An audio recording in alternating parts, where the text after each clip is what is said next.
distorted view. Why is it that some among us manage to live meaningful and inspired lives, while others are trapped in the rat race? Pick an era in history, and you'll find a handful of people across industries and continents who challenge the status quo. But for most of us, responsibilities, self-doubt, and the daily grind can make us feel trapped. We get worn down and burnt out and start to lose faith in our vision for the future. We begin to think that maybe there is no real path beyond sheer luck to fulfillment and financial stability. I've always been fascinated with learning about how others buck the norm. Are there patterns to success and fulfillment that the masses are missing? Is genius really what you think it is? Is genius something we all can achieve? And if so, what leads to genius? How do we speed up progress in business or in life? Can serendipity be engineered? Can luck be manufactured? Can convention be defied? Can ordinary people find genius? Join me as I uncover the process, the insights, the story behind ordinary people's stroke of genius. This is the untold story of ordinary people with genius ideas. Our next guest is 5'4", but don't let her size fool you. She packs a mean punch. In 2014, when she graduated from John Jay University, she had plans to enroll in law school. But she had another passion, boxing. Today, she's a manager of Gotham Gym in the Hamptons. Her clients include A-list celebrities like Bradley Cooper and Justin Theroux. Who is your boxing trainer?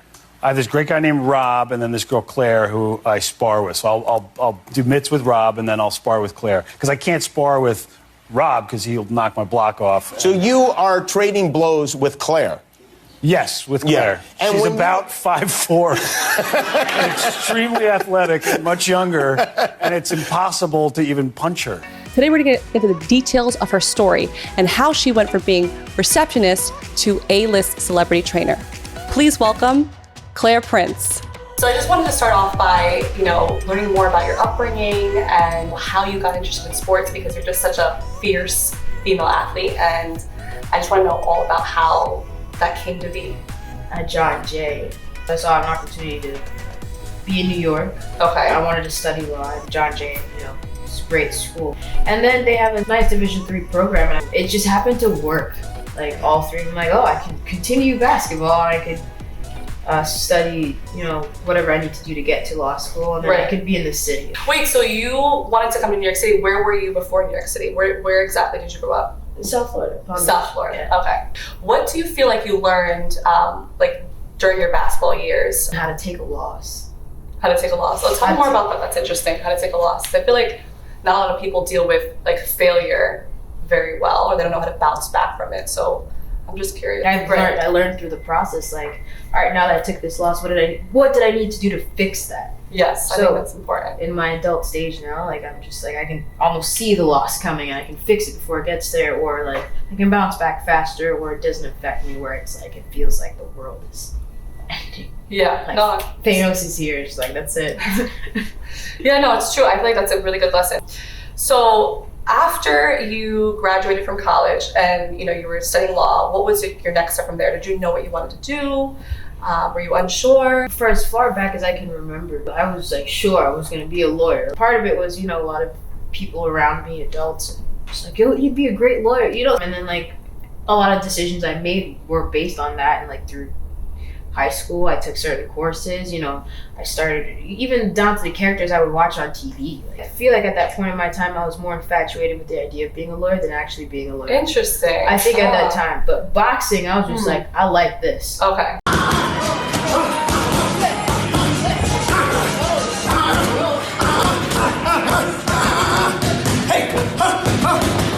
Keep going. What's up, Jack? But I got into boxing before it was a fad. I was boxing in a random basement, but Wait, so tell me about that. How did you become interested in boxing? What attracted you to the sport? My minor in college was health and phys ed. And I think one of the elective courses I picked up was boxing. I remember there's one guy, you can tell he boxes outside, and he was just always anxious to show what he's got. I'm just I gotta get some of that. Yeah. I want to do that.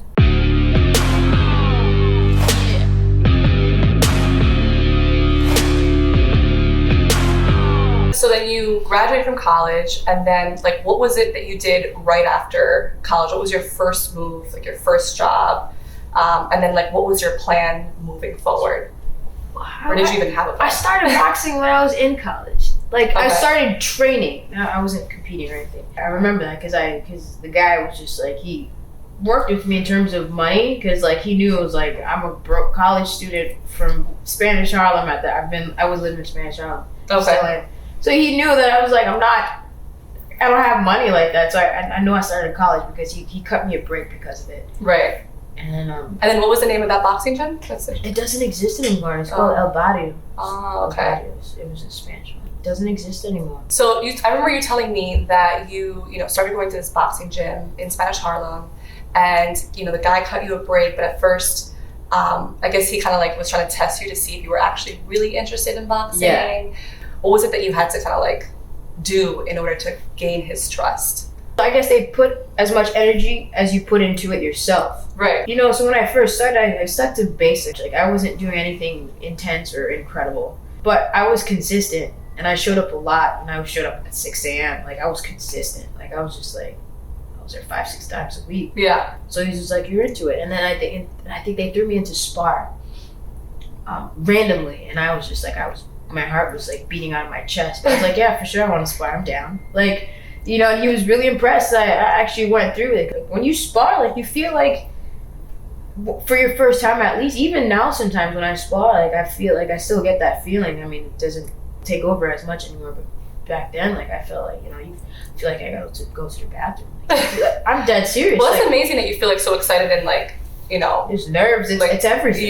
Yeah. So when you went to the boxing gym, I remember you telling me that you like kind of picked up a mentor. Can you tell me a little bit more about who that mentor was, and like how you built a relationship with him, and his background in boxing? Oh, Colin, my dad, my pops. So I learned basic boxing at El Barrio, but like when I met Colin, I met him a few years later, because I remember El Barrio ended up shutting down. Okay. And the guy that trained me ended up moving to Jersey. So I was just like in a weird space. I was like, I want to continue, but like at this point, like I don't know where to go. And like this guy was cutting me a break as well. So in my head, I was just like, I'll work for a boxing gym. And it was at Trinity Boxing Gym. I applied. I called like 10 gyms. Like I Googled 10 best boxing gyms in New York City. I went to see the guy. He was like, what do you want? Like I was like, I just want a job. Like I'll be part-time. I'm in college. Like I'm educated. Like I'll be on time. Like I was so anxious to be in a boxing gym. He's like, I give you $10 an hour. I'm like, I'll take it. Like I wasn't there for it. Like in my head, like I'll be successful as a lawyer down the line. I'll take up another job. Which really, like there's ways to make money. Right. So, but I was there for one purpose, and that was to train and be in it, be around it. Like I wanted to do it.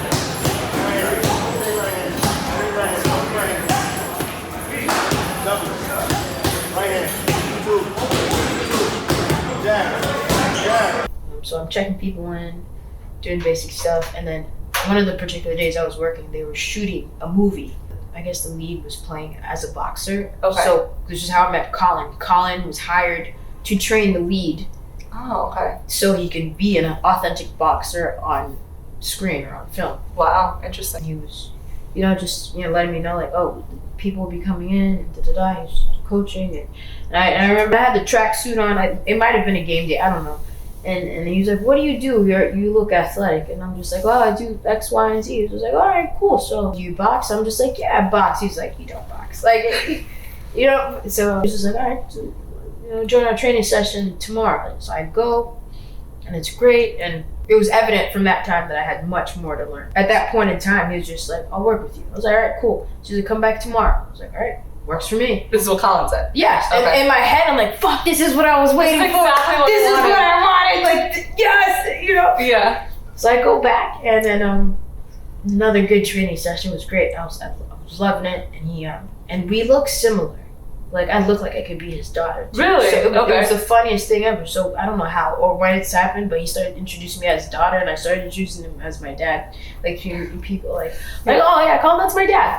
Like freely, and he just let me say it, and then I was like, works for me. Yeah. So it worked out. It was perfect. So he was like your personal trainer, basically. Not my personal trainer, because he's trained. Like a lot of fighters come through there. When you're training with boxing, like Yeah, your trainer's not holding your hand the whole time. They're in the vicinity, and there might be, working with another person, but they're not with you that whole hour and a half, 2 hours. Like half that work that's you. Like, I mean, yeah, it reminds me of like I used to swim actually, so it reminds me of like just that independent sport, that independent practice, because our coach would tell us, okay, to swim this many laps within a practice, and then we would have to actually do the work, and we could put in more work or less work depending on our ability. So Colin, what can you tell us a little bit more about his background, just to kind of give the audience an idea of his expertise within boxing? He's a great guy. Like, you can't go to any gym in the tri-state area and not see someone who has directly been trained or been impacted by Colin. That's his. Wow. And he put out a lot of world champions. He trained Peter Quillen in his prime, I believe. And, he worked for Don King at one point, like ran Don King's camps. Like, and if you know Don King, like he was like the major promoter back in the day. Like he promoted Mike Tyson, and it's like, so he was. So that just to give you a small idea, it doesn't matter like where you go. Like people see him, recognize him, they regard him. Like, he's well regarded. Like it's insane. Like and then his knowledge.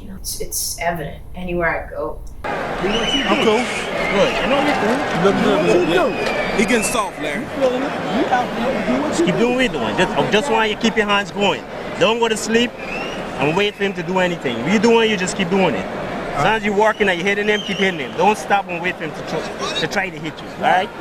Come on. So you're starting to you're working at the front desk in reception. Mm-hmm. You met Colin. He's basically kind of guiding you, and it's exactly what you wanted. Yeah. What happens after that? Because I know you wanted to be a lawyer. I know you were interested in boxing. At what point did that switch? It didn't necessarily switch. It's just a certain opportunity came up. So the guy who owned Trinity Boxing at the time, he came back from LA, and he didn't really need me as much anymore. So he was like, Gotham Gym. I get hired on the spot, but it's a receptionist job, so they're not looking for scholars here. Maybe a week and a half in, I guess Colin stops by the gym to just check in on me. So he goes to the front desk, like, how's my daughter? To I guess Rob and Randy Rob owns the gym. Randy is like his right hand man. They're like, who are you talking about? They're like, Claire. She's fighting. She's training for me. They're like, what? Claire boxes? They're like, and he's like, yes. Like, I told her to come here, and they're just like completely blown. And so how come you didn't mention that you? I was fine being under the radar. Like, I was chilling. Like, I was front desking, doing my thing. Like, but I had access to a gym, and I had already had Colin willing to work with me at Trinity. So I was like, right. I wasn't looking for that kind of attention, and I still felt somewhere along the lines that I had more to learn before I go around telling people I'm a boxer. Like, I'm not, like, even now I don't call myself a boxer. What? Now I still don't. Just gotta figure out what she wants to do, and that's right something right there. Good right hand by Claire Prince. That's why you got press her. Yeah, you saw that right hand after the combination. I have a lot of knowledge, and I make sure I align myself with people who have the experience. But like, just me in my heart, like, I'm just like, I feel like I haven't fought enough, and I haven't like done anything to call myself that. But I respect the hell out of the sport, and I love it, and I put so that's the reason why I don't call myself a. I mean, do some? Yeah, a lot of people do, but I'm just like, in my head, I need more. Like, that's interesting. Okay, so you have very high expectations and like standards for yourself, or for who you call a fighter. Yeah, like I'll put manager or like instructor, trainer, but you won't see me call myself a boxer. Not yet, at least. Long story short, a couple days later, when they see me again, when my next shift, they're like, "You didn't tell me Colin was your dad." I'm like, "Oh yeah, it's my dad." And they start laughing, and then just like, "Do you want to train?"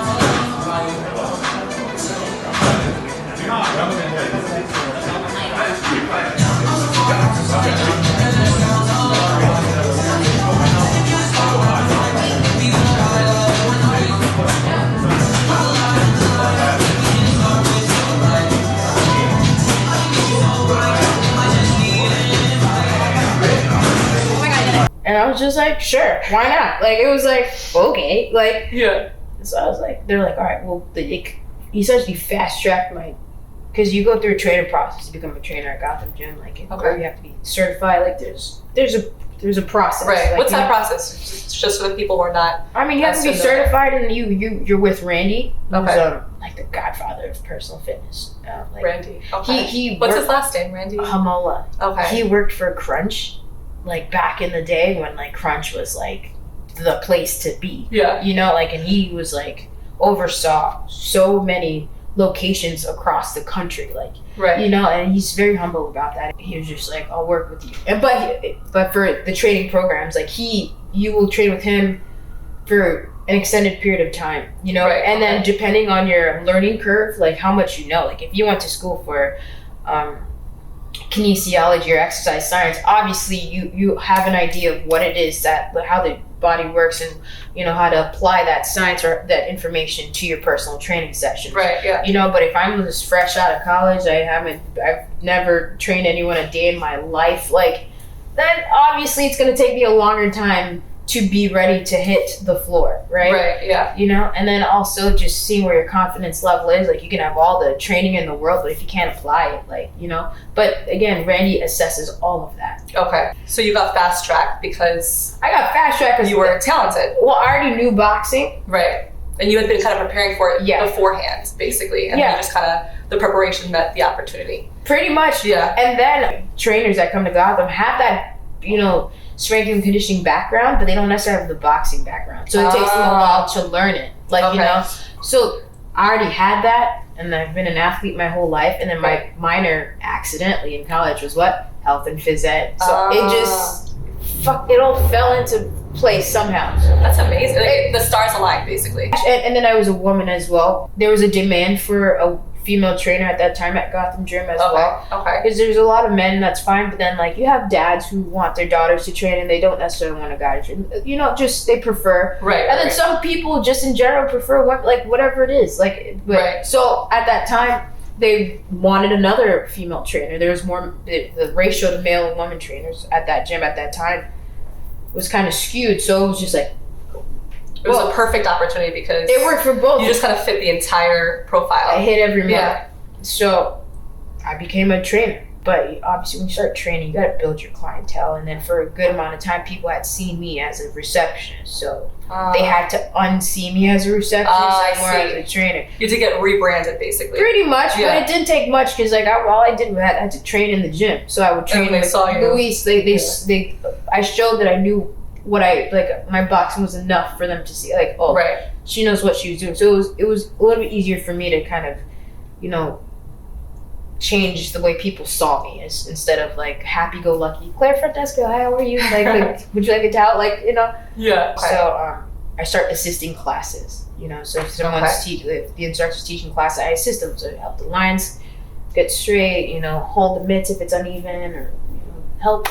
You know, cheer it on, whatever it is that they like. I started assisting classes, and I started running our retail. At that time, whoever was doing it before had moved on, and I remember when I first started, I would fold the towels perfectly. Like I think that's what first got them to notice me, other than stopping, because the towels were folded so perfectly. Okay. Like you can tell, like when I folded a stack, or if versus somebody else, Jen folded it was like night and fucking day. It was the conversation came up, like, you know, like what can you do, like, you know, because when I stopped being a receptionist, I essentially stopped making money, because like as a trainer you make as you train, but when you first start you don't have like it's not raining clients on your head.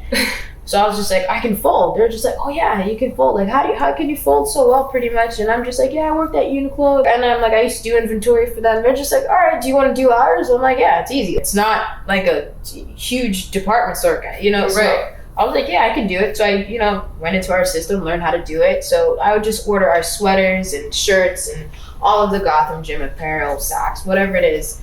But it gave me something to do. I got hired in June 2017. Okay. So from June, and I got fast tracked quick. I was gonna say, I'm like, we're in 2019 right now. So tell me about that transition. So and what other roles, if any others, did you take up while you were in the gym? Because I'm just really trying to understand how you learned so much about the gym and how you got fast-tracked. So don't leave any detail out. I mean, pretty much, like, it's like as things came up, I was always around. That was the other thing. So, so because I was always around, I would always see things that needed to get done, and I was always willing to do it. And then, like, I would be able to do it. Like, oh, printer's broken, we should get a new one. I'm like, oh, I think we should get this one. I would install the printer, like, whatever. Wow. Like, I was so versatile, and because of that, my skill set kept building. So now I have my receptionist back, because I would still cover shifts on the front desk if needed. So I would assist all the classes, and then the retail, I'd do that a couple times a week. And then whatever sessions that I got, and then I would be around just training myself and being trained, like working out. And then I would go to Trinity in the afternoons and work out with Colin. And then that same summer, Bridgehampton opened up. Once Rob was busy getting ready for Bridgehampton. And who's Rob for the audience? The CEO of Gotham Gym. Okay. So he's busy getting Bridgehampton ready, and but once he figured out who I was, and was just trying to get to know me as well. He would invite me out to Bridgehampton, because all the trainers would come out, like the season trainers. They would come out on the weekends and make a killing. So at that point, I started helping out in the Hamptons as well. I started instructing. I was still assisting, but I would fill in instructing, but for classes that were like small, because again, the Hamptons was just building at that point. Right. So I was coming out every weekend. By July, August, I was doing this. Wow. And then they were sending you out there, right? Yeah. Okay. They took care of everything. House out there and everything. And then by the time the Hamptons cooled down, that's like, I think Labor Day-ish. So that's end of September. Okay. So I'd been from the time I got hired in June to September, I picked up so much. But I was like in it. Like, I was in Gotham Gym every day. I was doing whatever I needed to do, whatever needed to be done. Like, I was like... So you didn't have clients, but you were picking up all the other responsibilities of, like, helping to while I was still building my clientele. So it's just like, if an opportunity came, they, gave it to me. But, in the meantime, I was learning everything. So because of that, by the time fall came around, Rob offered me Bridgehampton. It's a newer location, but it was a management position, and it would require me to travel out there. So he offered you the management position for the Bridgehampton Gotham Gym. He gave me Bridgehampton. Okay. He was just like, because it made sense. It made sense to give it to me, because I learned everything unknowingly. It wasn't his plan all along. He didn't even know I existed until... It wasn't his plan, or it was? It wasn't. Instead of pulling a fully seasoned trainer who has their whole schedule mapped out in the West Village. Okay. Where I can kind of do everything. I'm a jack of all trades. And it's slow enough in Bridgehampton where I have time to, because it's the off season at this point, to learn. And if I do make mistakes, it won't really impact the company negatively in any way. So it's like, it made sense to give it to me, and I was 100% in at that point, So let me pause you right there, because so then at that point, 2017, you had already graduated college? Yes? I just didn't go into secondary school, that's all. So you decided, so at what point did you make the decision to like put a pause on law school? When I got the management situation. Okay, when you got the management position. I was just like, oh, sorry. I was like, in my head, like, this is a good opportunity to run a gym for a multi-million-dollar company. It's like, who says no to that? So is it like at that point that you saw a path, like a different career path that you hadn't considered before? I never considered being a trainer, that's for damn sure. Like, it never crossed my mind to be a trainer. In my head, I was going to be a lawyer or a fighter. Like, up until college, I was going to be a lawyer. Somewhere along college, I was like, oh, I could be a fighter. So, but it never crossed my mind that you could actually train people for a living. Right. Like, you have enough experience. You've been an athlete your whole life. Yeah. You understand what it's like. And then I'm learning from two of the best people in the industry. Right. So I was like, oh, and then at that point in time, like, I felt really connected to Gotham Gym. Like, I felt really, like, I was really part of it. Like, Rob was really amazing. Like, I was probably his favorite at the time. Like, that's great. I mean, it's great. I mean, it was great for me, and I'm right. But so I felt so connected. Yeah, like I wanted, like I'm like, I love it. Like, I can make my schedule as long as I hit X goals. Like, so I was like, and it was a pretty penny too as a salary. So I was like, whoa, like straight out the gate. So I was just like, I'm not letting this go. Like, Yeah. like this is what, you know, I'm happy here. I'm very happy. So really, you found something that really fit your interests, and like you kind of grew into it and like grew your skill set around it. Yeah. But it also like overlapped with like what you were passionate about. Yeah. Gotcha. And so it seems like you didn't feel like unsure or scared about deviating from like the law school path, right? Because like to some people that would be really scary. They would feel like, you know, being a lawyer, that's like the conventional thing to do. Like that's, you know, how a lot of people define, you know, success. Like if you become a lawyer, did you feel like you were deviating from like this dream that you've always had, or did you not really feel that way? Did you really feel like it clicked and it? At the moment, no, but there would be points in time that I would feel it when I met other kids in law school. Okay. I would feel it then. But then I would also meet lawyers who are just like, you fucking dodged a bullet. Like, so I was like, okay. So I'm just like, oh. Gotcha. Because I was going to ask, like, how did you deal with that, like uncertainty? Everything right now has been going perfectly. So it's like, if I, God forbid, if I ended up having to hate this job, then I would probably really feel like the effects of like regret, you know, like, what did I do? I should have stayed. But then again, you can also go, like, you know, like I'm 27, like, it's not the end all be all. Like, that's true. You can also go back. That's always in the back of my head. Yeah. I mean, are there moments where things are not exactly as I want them? Yeah, of course. It's a job. Like, it's life. But like, there's nothing been bad where I'd had to consider, like, fuck, like, did I do the right thing? Yeah. Well, so everything has been going really well for you at Gotham. I'm just curious, like, can you tell me about a time that, you know, where maybe you made a mistake or you like didn't feel like, or maybe you failed and like how you came back from that? Not to say I don't fail. I haven't had a moment where I felt like I fucked up, but like I will say I have experienced the ugly side of, you know, fitness industry at some moments. Like I've met people who are like, I don't train with women. Like, and it really, that's, okay. You know, and it just, that's interesting. You know, that really, you know, tugs at your ego, your heartstrings a little bit. Like it's just like you don't expect to, you know, get to hear that. How have you reacted to that? I mean, it's not my company, so I don't get to tell the guy, well, fuck you, like, I can break your collarbone. Like, you don't get to say that. It's just like, oh, that's perfectly fine, you know. We have Zach and whoever else is available to, you know, accommodate your fitness endeavors. Like, it's not my place to put out my opinions on what he said, because at the end of the day, he is the consumer. It's not my company, so I don't have that right. Yeah.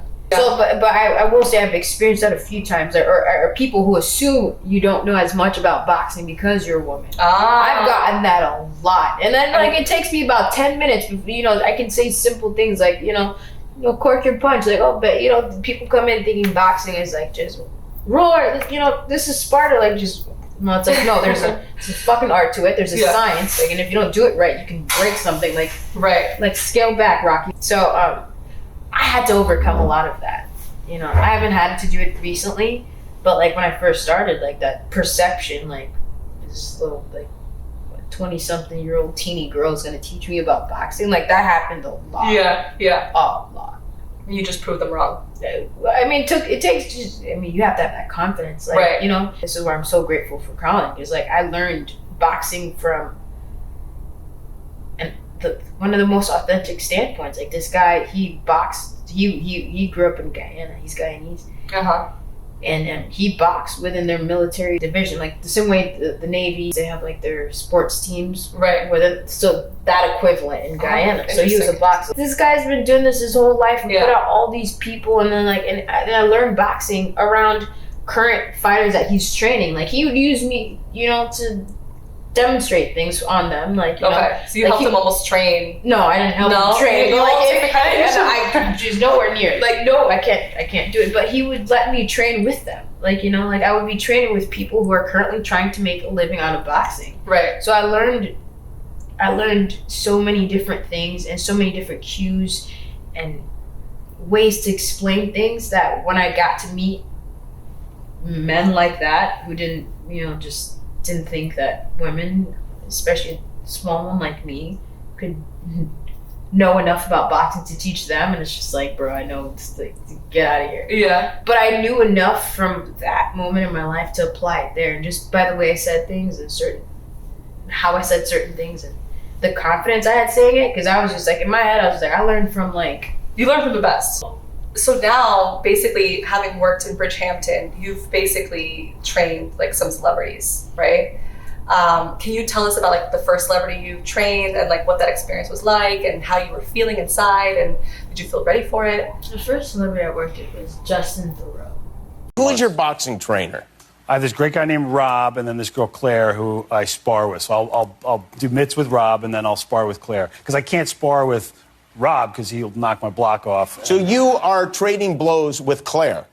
Yes, with Claire. Yeah. And she's when about 5'4", extremely athletic, and much younger, and it's impossible to even punch her. Oh, well, I would hope, but do you feel weird about Yeah, I do. punching a Claire? Yeah, I do. Yeah. Well, it's also that weird thing of like you hit mitts or whatever, and then when you're actually trying to hit someone in the face, Yeah. Everything in your body is saying don't punch them in even though you're wearing gear and all the rest of it, you're just going, don't punch them in the face. But she's so quick, and she just moves, and she'll just run you around the ring. So that in and of itself sort of becomes the workout. And occasionally she'll just reach out and smack you so hard in the face, and you have that reaction where your lip starts to go like a rubber band. You feel like you might cry. Has Claire been hitting you? That's actually my boss's client. He wanted to spar one day, and I was like, yeah. Like, my boss obviously oversaw all of it, but it was great. Actually, it was fun. He was a great guy. He's a good sport too.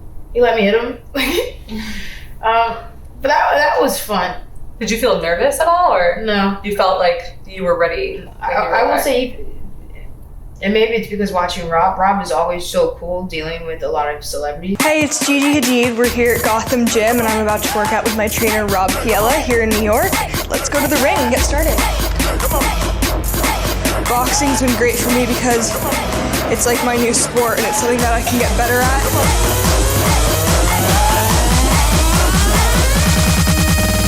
We are the energy. He's like, so a lot of my management style and training style is off of Rob as well, because I watch him a lot. So he's always cool and calm.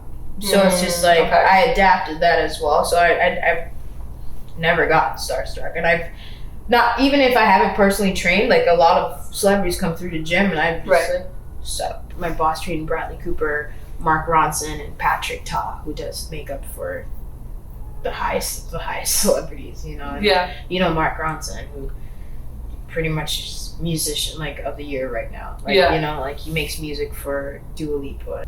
I don't feel like I get nervous. And then to train them in the event that I have to, most of these celebrities, they don't come for Claire Prince. Like they're there for Rob, and then like Rob will, depending if his schedule is full or whatever it is, like, or he will delegate who trains who, So in the event that does happen, and it does happen from time to time, you kind of just, all right, it's a session. That's all it is. Yeah. Tell us about some of the other people you've trained. I'm trying to think. Like, a lot of them are like I trained the Rich Lou Dennis, who's the CEO of Essence Magazine. Wow. Trained his daughter a lot more. Okay. And then she got into Muay Thai and stuff, so I passed her on to another chick. She's the best. She got over boxing. She was like, I'm trying Muay Thai right now. I'm like, you know what? But she comes to the gym a lot. We have a lot of Muay Thai instructors at our gym as well, so she'll train. But I'll see her all the time. She was in the city a week ago. She's back in LA. While training Rich Lou Dennis, I trained Dougie Fresh. He was over their house, so I trained them. So what's really admirable about you, I feel like, is your mentality. I mean, I see your workout videos, and they're so intense, and you have abs of steel. Okay. And I just wanted to know, more about like how you built that discipline. So because I've been a student athlete my whole life, it feels incomplete for me not to do something. I think it's a strong reason why I picked up boxing. Boxing was like another level of competition. Like you have a chance to go pro. Like if you really put the, obviously you start amateur, but like if you're serious about it and you love it enough and you put in the work, that's a lot of work. In my head I was like, I can build to something. In middle school I was like, all right, I'm going to build to be able to use my left hand. And then once you're leaving middle school, you're going to build to hit varsity. Once you hit varsity, you're going to build to you know, play college ball in general. Like Right. most kids were really aiming for D1, but like, Right. in my head, I already knew. Like I'm like I love basketball. I'm not gonna make a living out of it. I knew that from an early age, but I loved Right. it very much. Right. So I was always building to something. I think you've come a long way. What do you feel like is your genius, if you feel like you have a genius at all, like throughout this whole journey? What do you feel like has really contributed to your success and like that's gotten you to where you are today? Sticking to the little things. Like I told you, what got my bosses to notice me. Like, Yep. I mean, I agree. to them, I was like, I look good for the gym. You know, I can be in a sports bra all day long. Like, it looks good for a gym, right? Right. You know, but what really got them to notice me was how perfectly I folded towels. And then, like, sometimes the towels fade. So, like, I would not only fold them, but I lined them, like, I stacked them color coordinated by the fadeness. Like, it was interesting, yeah.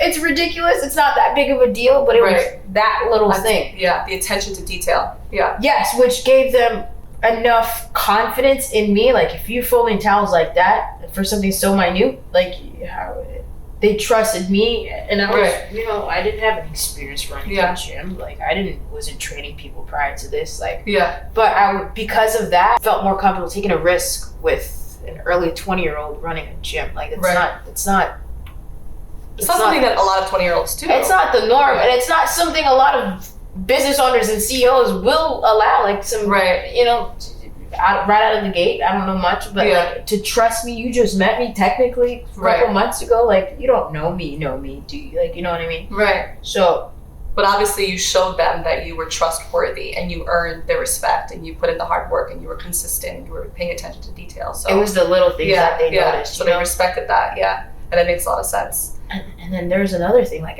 when one manager had given me a raise, and I didn't accept it because I had already been told I was going to be a trainer. So I was just like, save it for someone else. And it got back to my boss. Because I was like, in my head, like, I don't need, like, you're making, what, 12, 13 as a receptionist, right? I forget what it was. But, like, I got, like, a 50 cent or $1 raise, whatever. And I'm just like, it's okay. Like, and not like, I'm like, no, I'm going to be a trainer. Because at a trainer, you start at 25, 30, whatever your number is. So essentially doubles. So I was like, I didn't accept it. I could have for the next 3 weeks or whatever it was, the turnaround time. But, like, and they knew that. Like, because I was just like, give it to this person. Because I think they're a hardworking associate. Because I remember right after that happened was very close to the time I got asked for that position to be a manager. Ah, okay. So, because I was going to be a trainer, like, in my head I already knew that. But, like, I think it was always a small situation and then something big came right after it. Wow, interesting. So that's why I would say my genius was paying attention and doing the little things. Like, no, I think that's accurate. Yeah, when you think no one's watching or noticing, they or listening, they are. Right. That's true. Yeah, I like that. Another thing I'm curious about is how you define success now. Like, has your definition of success changed from, like, the beginning of your journey when you wanted to be a lawyer to right now? I want more. You want even more? Yeah. I'm not even gonna. No, I mean, like, I want, like, I don't think I've accomplished a lot. I think I've been trusted to take over a lot, and I've experienced a lot, but there's no way in hell I can accomplish all that in 2.5 years and plateau, like, have the drive for it. So no, I don't think I'm successful yet. But do you feel like you define success differently now than you did back then? Do you feel like your definition of it has changed? It has to change, because at one point in time, to be successful would have been to be a corporate attorney. Like, you know, I watched way too much Scandal. I thought I was going to be Olivia Pope. I'm going to Washington. I'm going to fix shit. Like, Olivia Pope. Like, you know what I'm saying? Yeah. So, but that was for a good time. Like I told you, I watched a lot of TV. Like, in the process, like, I watched a lot of those kind of roles. You know, like I'm down to the Olivia Pope's jackets and hairstyles. Like, I'm like, this is it. She's amazing. I mean, I gotta say, she's impressive. Yeah, she is, man. Like, you just want to be Olivia Pope. Like, I'm just like, I'm gonna do it. I'm gonna get my Vermont. I'm gonna find my fits. Like, I love that show too. Yeah, you know. So, but now I'm not wanting to do that anymore. So it has shifted. Yeah. I think right now I'm just like, I'm at a point, I'm happy, but I'm at a point where I'm trying to figure out what is it that I'm really meant to do. Now I'm like, what am I supposed to do with this? Because this stuff doesn't happen for no reason. Like, you know, you think about me accidentally majoring in health and phys ed that gave me just enough credibility to become a trainer. Right. You know, the dots are connected. Pieces don't fall like that for no reason. You know, I'm not Interesting. you know, I'm not highly spiritual, but like it's just you know, and the little things that people notice that gave me the opportunity to go to the next level. I'm just like, in my head, I'm just like, there's something else. What am I supposed to do with all this? Like, I'm here now, but where does it go? What's the end game? Yeah. Maybe I take over Gotham Gym in like 5-6 years. And watch out, Randy and Rob. Rob retired. Like, I don't know, but I feel like it should be. Yeah, it's going. Like, you feel like aligned with your purpose, which I think is. I feel like I'm on my way. I'm not even 100% sure what that purpose is yet, but I will say, like, you know, I have a lot of impact so far in the short period of time that I've been in this industry. It's for something. Like, people look at me and see something for whatever reason. Like, not for whatever reason, because honestly, you are amazing. I think you don't give yourself enough credit. What's more so, it's just like I don't feel like I'm doing anything that's so extraordinary that someone else isn't doing. Like there's so many people that do what I do. You know what I mean? Like, I'm not. Can't sing for shit. My boxing is okay. Like it's just like, but like I'm trying. That's I love that. Even like as intense as you are, that you're like still like, yeah, you know, like other people can get there if they put in the work, is what you're trying to say. Fuck yeah. Yeah.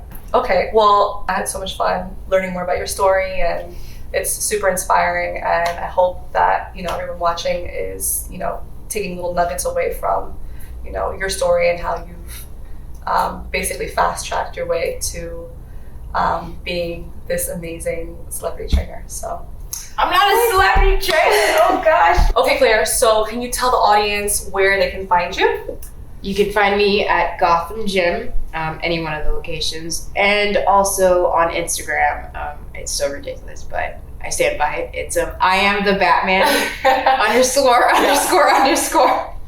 Because you are the Batman. You know, sometimes, I am. I mean, you haven't seen me and Batman in the same room. That's, you know, it says something. You know, we're black line. Yeah. Same at work at Gotham. Like, it's not an accident. I don't doubt it. Yeah, I know. If you see her videos, you won't doubt it either. Okay, cool. Well, thank you guys so much for watching, and until next time. Freaking amazing. Her abs. I can't. They're so cut. Oh my god.